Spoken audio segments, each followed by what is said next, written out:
Shalom, salam berkat dari kami untuk pendengar sekalian. Saat ini pendengar akan diberkati dengan program Hari Ini Harinya Tuhan bagian yang ke-8.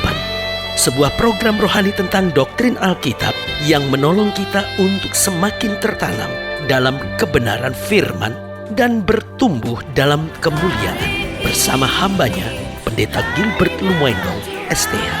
Banyak orang merasa doktrin Alkitab sebagai sesuatu yang membingungkan. Tetapi tahukah saudara bahwa doktrin Alkitab intinya adalah memahami Alkitab dengan benar, dengan pemahaman yang sistematis, sehingga kita terus dapat tertanam di dalam kebenaran firman, sehingga kita terus bertumbuh di dalam kemuliaan Allah.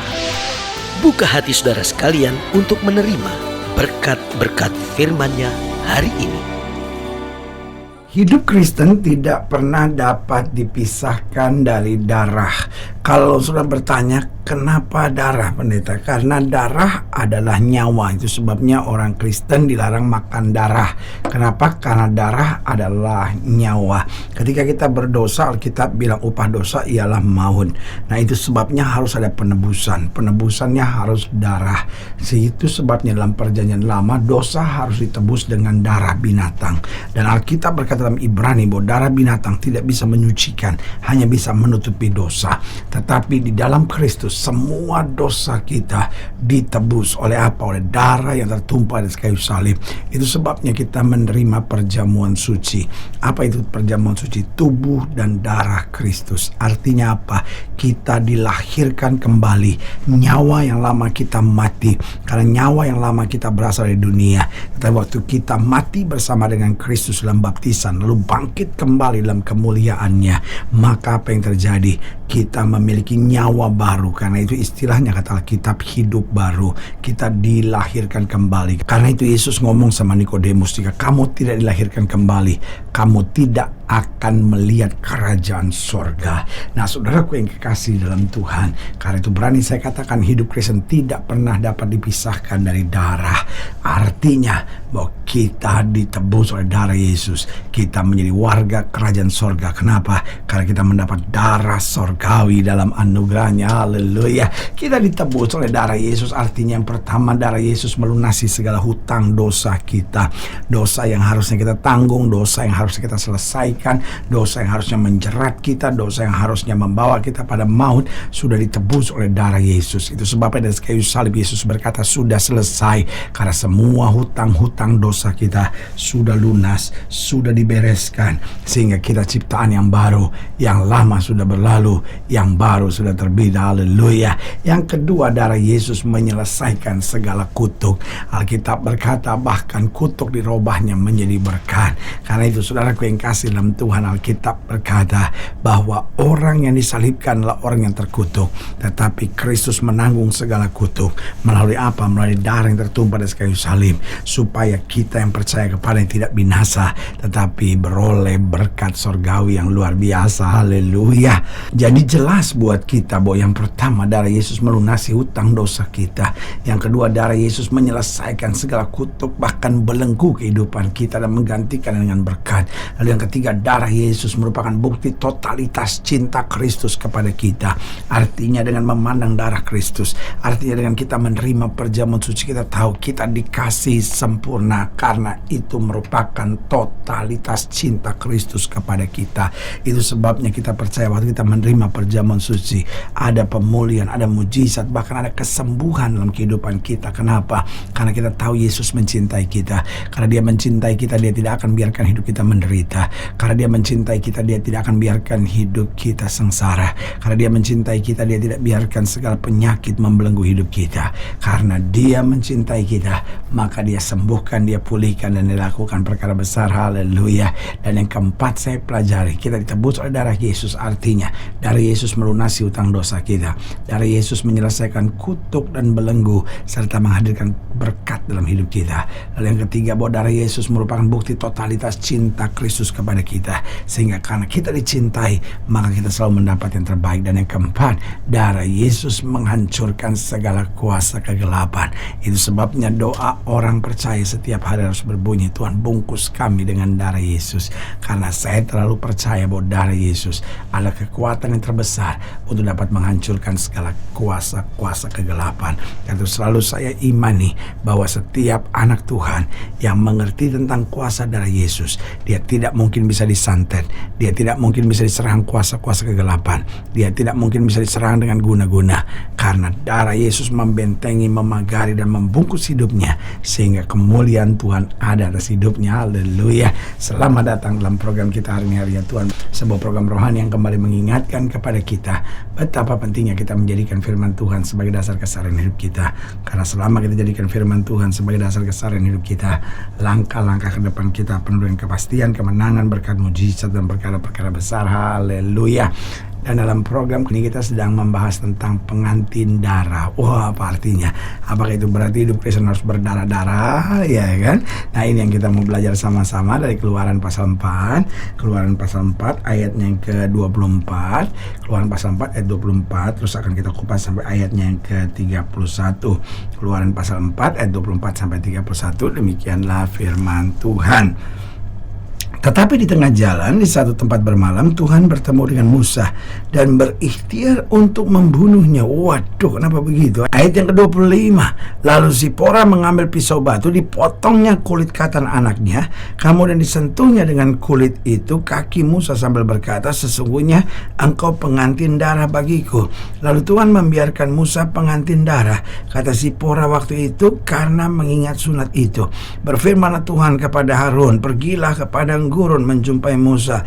Ia pergi dan bertemu dengan dia di gunung Allah, lalu menciumnya. Kemudian Musa memberitahukan kepada Harun segala firman Tuhan yang disuruhkannya kepadanya untuk disampaikan dan segala tanda mujizat yang diperintahkan kepada untuk dibuat.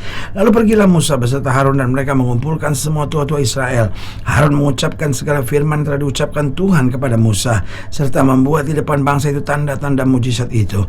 Lalu percayalah bangsa itu, dan ketika mereka mendengar bahwa Tuhan telah mengindahkan orang Israel dan telah melihat kesengsaraan mereka, maka berlututlah mereka dan sujud menyembah.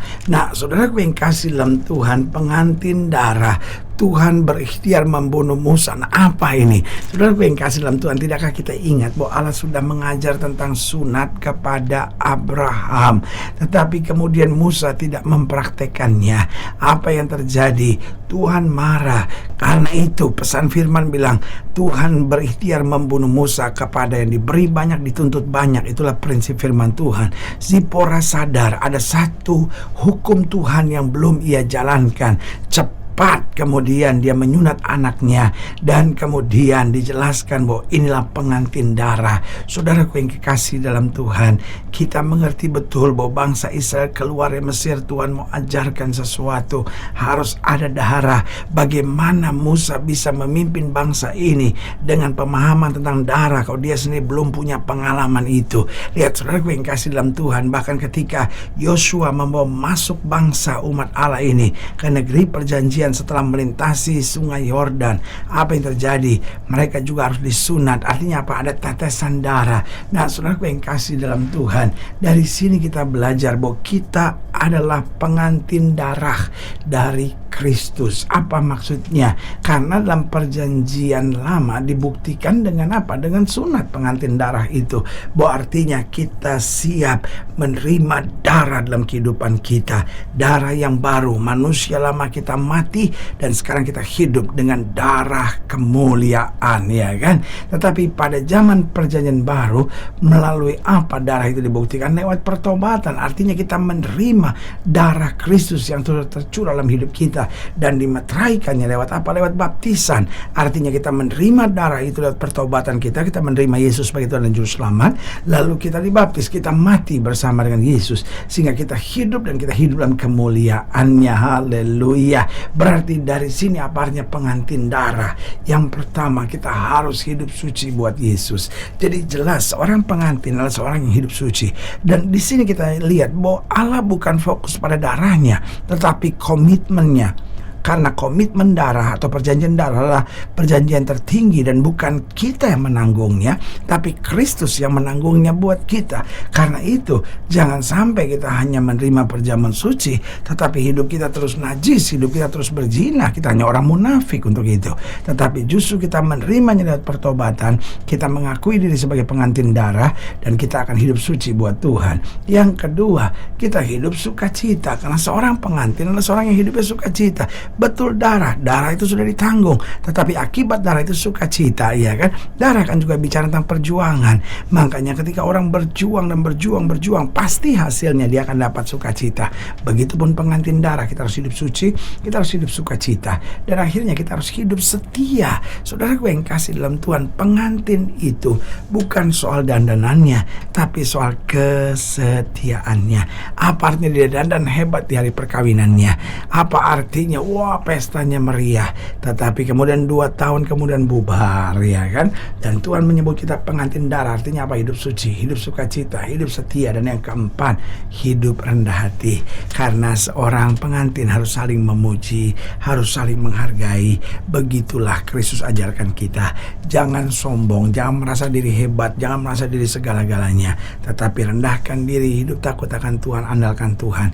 Kita bisa ada sebagaimana kita ada karena Kristus. Ingat, seorang pengantin wanita akan menghilangkan nama famnya, menghilangkan nama belakangnya, dan menggantikannya dengan nama suaminya, iya kan? Sehingga kalau Ibu Susi kawin sama Pak Joko, maka suka dipanggil Ibu Joko, iya kan? Artinya apa? Kita mati, kita hilang, supaya Kristus yang hidup dalam kita. Itulah prinsip rendah hati, bahwa saya bukan siapa-siapa, saya ada sebagaimana saya ada karena Kristus luar biasa. Haleluya. Saudara yang kasih dalam Tuhan, jika saudara ingin dilayani lebih jauh, hubungi kami melalui telepon, hubungi kami melalui surat, kunjungi website kami, karena kami ada untuk membawa Bapak Ibu saudara senantiasa lebih dekat pada Tuhan dan mengalami kasih kuasa mujizat yang luar biasa. Haleluya. Secara khusus melalui program ini juga saya mau berdoa buat siap saudara yang sakit, siap saudara yang berbeban berat, karena saya percaya bahwa bagi Allah tidak ada perkara yang mustahil.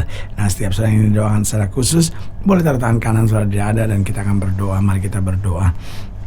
Bapa, dalam nama Yesus, hamba doa buat yang sakit, hamba doa buat yang berbeban berat, hamba doa untuk setiap mereka sedang menghadapi masa-masa yang sukar, karena hamba percaya bahwa bagi Allah tidak ada perkara yang mustahil.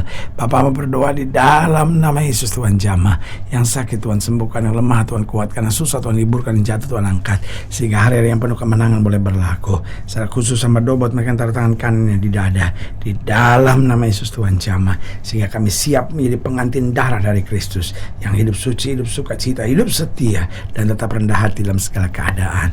Di dalam nama Yesus kami berdoa. Haleluya. Amin. Saudara yang kasih dalam Tuhan, kita sudah berdoa. Ingat, Allah tidak pernah lalai menepati janjinya. Ini saatnya buat kita untuk bangkit bersemangat, bersuka cita dalam menghadapi segala perkara. Karena kita tahu Yesus hidup, Yesus berkuasa, dan selalu menyediakan yang terbaik buat anak-anaknya. Doa saya menyertai saudara. Sampai berjumpa pada program berikut, dan jangan lupa, jadikan hari ini harinya Tuhan. Haleluya.